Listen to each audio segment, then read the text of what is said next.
요한계시록 2장 18절에서 29절까지의 말씀입니다. 두아디라 교회의 사자에게 편지하라. 그 눈이 불꽃 같고 그 발이 빛난 주석과 같은 하나님의 아들이 이르시되 내가 네 사업과 사랑과 믿음과 섬김과 인내를 아노니 네 나중 행위가 처음 것보다 많도다. 그러나 네게 책망할 일이 있노라. 자칭 선지자라 하는 여자 이세벨을 네가 용납함이니 그가 내 종들을 가르쳐 깨어 행음하게 하고 우상의 재물을 먹게 하는도다. 또 내가 그에게 회개할 기회를 주었을 때 자기의 음행을 회개하고자 하지 아니하는도다. 볼지어다 내가 그를 침상에 던질 터이요 또 그와 더불어 가늠하는 자들도 만일 그의 행위를 회개하지 아니하면 큰 환난 가운데에 던지고 또 내가 사망으로 그의 자녀를 죽이리니 모든 교회가 나는 사람의 뜻과 마음을 살피는 자인 줄 알지라. 내가 너희 각 사람의 행위대로 갚아주리라. 두 아들이 남아있어 이 교훈을 받지 아니하고 소위 사탄의 깊은 것을 알지 못하는 너희에게 말하노니 다른 짐으로 너희에게 지울 것은 없노라. 다만 너희에게 있는 것을 내가 올 때까지 굳게 잡으라. 이기는 자와 끝까지 내 일을 지키는 그에게 만국을 다스리는 권세를 주리니 그가 철장을 가지고 그들을 다스려 질그릇 깨뜨리는 것과 같이 하리라. 나도 내 아버지께 받은 것이 그러하니라. 내가 또 그에게 새벽 별을 주리라. 귀에 있는 자는 성령이 교회들에게 하시는 말씀을 들을지어다.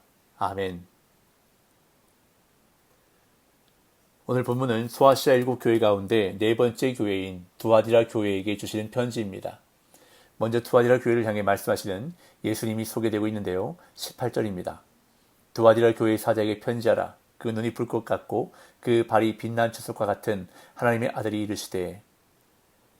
요한계시록에는 많은 상징들이 등장하는데 불꽃 같은 눈이란 중심을 꿰뚫어 보시는 눈을, 그리고 주석 같은 발이란 권세와 힘과 능력을 상징합니다. 힘과 권세와 능력을 가지시고 중심을 꿰뚫어 보시는 예수님께서 두아디라 교회를 향해서 이렇게 말씀하십니다. 19절. 내가 네 사업과 사랑과 믿음과 섬김과 인내를 아노니 네 나중 행위가 처음 것보다 많도다. 여기서 말씀하고 있는 사업은 일반적인 비즈니스를 말하는 것이 아니라 영적인 사역들을 말하는 것으로 그 다음에 이어지고 있는 사랑과 믿음과 섬김과 인내를 총칭하는 말입니다. 다시 말해서 두아디라 교회가 이러한 사역들, 사랑의 사역, 믿음의 사역, 섬김의 사역, 인내의 사역들을 하고 있었다는 것입니다. 그리고 그것을 지금 예수님께서도 아신다고 할 만큼 두아디라 교회의 사역들은 예수님께 인정받고 칭찬받는 사역이었습니다. 그런데 두아디라 교회가 더욱 칭찬받는 이유는 이 모든 사역들이 잘 행해지고 있는 것보다 시간이 갈수록 그들의 열심과 마음이 변하지 않았다는 것입니다. 두아디라 교회는 그들이 품었던 처음 마음을 버리지 않았습니다. 아니, 오히려 시간이 갈수록 더 열심히 사역하고 더 풍성한 마음을 가졌습니다. 그래서 예수님께서 이렇게 칭찬하십니다. 네 나중 행위가 처음 것보다 많도다. 아무리 훌륭하게 사역한다 할지라도, 아무리 뜨거운 믿음이 있다 할지라도, 아무리 넘치는 사랑이 있다 할지라도 그것이 날이 갈수록 식어지고 없어진다면, 그리고 그 처음 마음이 변하고 만다면 결코 예수님께서 기뻐하지 않으신다는 것입니다. 우리는 그것을 에베소 교회를 통해서 보았습니다.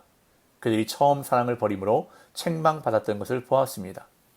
이런 면에서 네 나중 행위가 처음 것보다 많도다라는 예수님의 칭찬을 받은 두아디라 교회는 참으로 대단한 교회라 할 수 있습니다. 그러나 칭찬받은 두아디라 교회도 예수님께 책망을 받습니다. 20절 21절. 그러나 네게 책망할 일이 있노라. 자칭 선지자라는 여자 이세벨을 네가 용납함이니 그가 내 종들을 가르쳐 깨어 행음하게 하고 우상의 제물을 먹게 하는도다. 또 내가 그에게 회개할 기회를 주었을 때 자기의 음행을 회개하고자 하지 아니하는도다. 여기 등장하는 이세벨이라는 여인은 실제 이름은 아닌 것 같습니다. 단지 구약 역사에 등장하는 아합 왕의 아내 이세벨과 비교하여 그런 역할을 한 여인이라 여겨서 이름을 붙인 것이라 생각됩니다. 이세벨이 누굽니까? 이세벨이 아합 왕의 왕비가 되면서 북이스라엘은 바알을 섬기게 됩니다. 이세벨은 바알의 제단을 쌓고 바알의 선지자들을 육성하며 하나님의 선지자들을 잡아 죽였습니다. 그래서 아합 왕의 시대를 가리켜 전대의 모든 왕들보다 더 많은 악을 행한 왕으로 성경은 기록하고 있습니다. 그런데 지금 이 두아디라 교회에 이런 이세벨과 같은 여인이 있었다는 것입니다.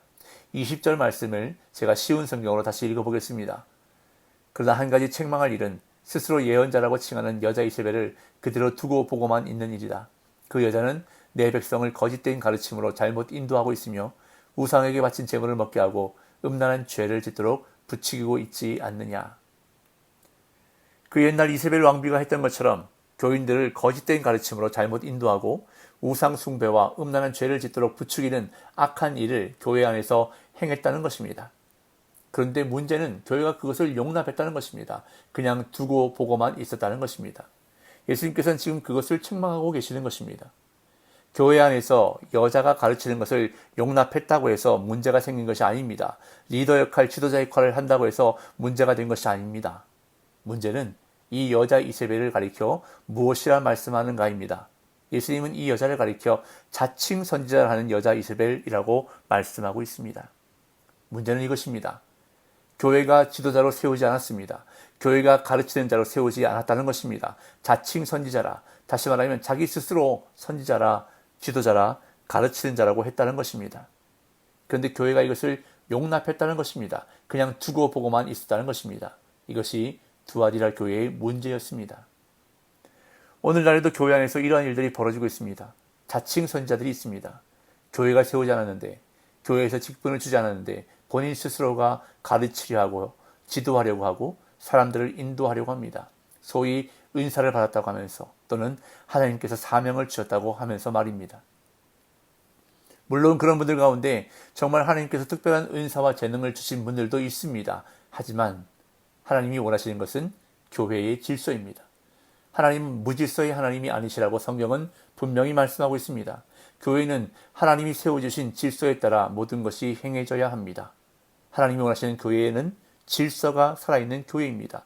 질서가 잘 확립되어 있는 교회가 성경적인 교회입니다. 그래서 교회에는 치리가 있어야 합니다. 바른 권징이 있어야 하는 것입니다. 옛날 종교개혁자들이 주장했던 참교회의 3대 지표가 있습니다. 그 교회가 참교회인지 아닌지를 구분하기 위한 3가지 지표가 있는데, 첫째는 하나님의 말씀이 바르게 선포되는 교회, 둘째는 성례가 바르게 거행되는 교회, 그리고 마지막 3번째가 권징이 바르게 시행되는 교회라고 종교개혁자들은 주장했습니다. 그런데 오늘 본문에 나타난 두아디라 교회에는 이 권징이 시행되지 않았다는 것입니다. 이에 예수님은 두아디라 교회를 향해 이렇게 말씀하십니다. 22절, 23절.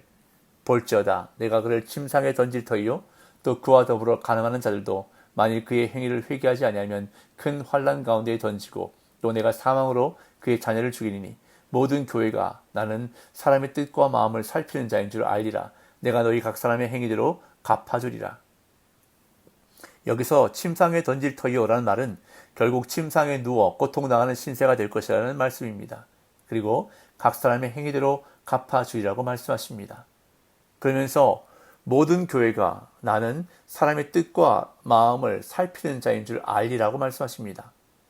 앞에서 예수님을 소개할 때 불꽃 같은 눈, 추석 같은 발이라고 소개했습니다. 예수님은 우리의 뜻과 마음까지 살피시는 눈, 그리고 우리의 행한대로 갚으시는 권세와 힘을 가지신 분이십니다. 그렇기 때문에 회개하라고 촉구하시는 것입니다. 그러면서 이렇게 고민하십니다. 24절, 25절.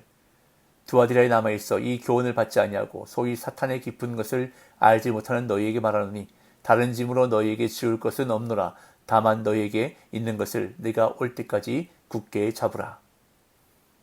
두아디라 교회에 자칭 선지자라는 여자 이세벨의 가르침을 따르지 않았던 남은 자들이 있었던 것 같습니다. 예수님께서는 그 남은 자들을 향하여 말씀하십니다. 너희에게 있는 것을 내가 올 때까지 굳게 잡으라. 여기에서 너희에게 있는 것이 무엇일까요?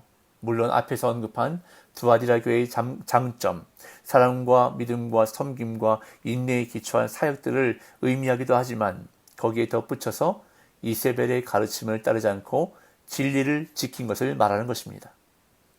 이처럼 오늘도 우리가 붙잡아야 할 것은 바로 진리의 말씀인 줄로 믿습니다. 그러할 때에 어떠한 복을 주신다고 약속하고 계십니까? 26절, 27절.